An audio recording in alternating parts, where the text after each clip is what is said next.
nation, parler de ses couleurs, parler de sa puissance, c'est s'exposer aux pires insultes. Prononcez le mot nation, et l'on vous taxera de bellicistes, de dangereux nationalistes. Dites votre souhait de défendre les Français avant le reste du monde, et l'on vous dira au mieux que vous êtes xénophobe, au pire que vous êtes raciste. Mais je vous le dis avec force, ne vous arrêtez pas aux caricatures. N'écoutez pas l'insulte de ceux qui veulent qu'on dépasse la France et qu'on l'enterre au cimetière des idérances, au cimetière des causes perdues. N'écoutez pas ceux qui vous disent que notre pays ne peut plus rien et continuez votre chemin militant. Je parle d'amour de la France et des Français quand je parle de la nécessité d'arrêter l'immigration. J'entends déjà les commentaires médiatiques sur ce discours.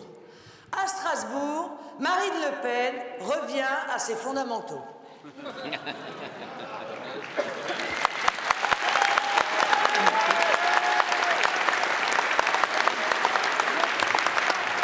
vous verrez, on dira que je retourne à mes fondamentaux parce que j'évoque les sujets qui intéressent les Français et que les autres candidats désertent.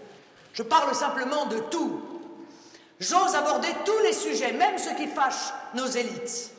L'immigration, ce sera, paraît-il, un des sujets au cœur de la campagne de notre vrai faux candidat Nicolas Sarkozy. Il paraît que ce cher M. Sarkozy a décidé de faire quelque chose contre l'immigration.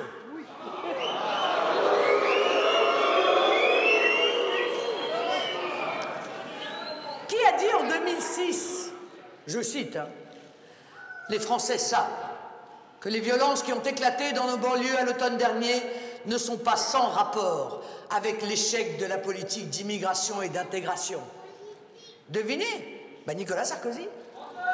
Alors ministre de l'Intérieur depuis 4 ans tout de même à l'époque, hein, en charge justement de ces questions d'immigration et de sécurité. L'immigration massive porte en elle les germes d'une destruction de notre solidarité nationale. Or, c'est 10 millions d'étrangers qui ont été accueillis dans notre pays dans les 30 dernières années.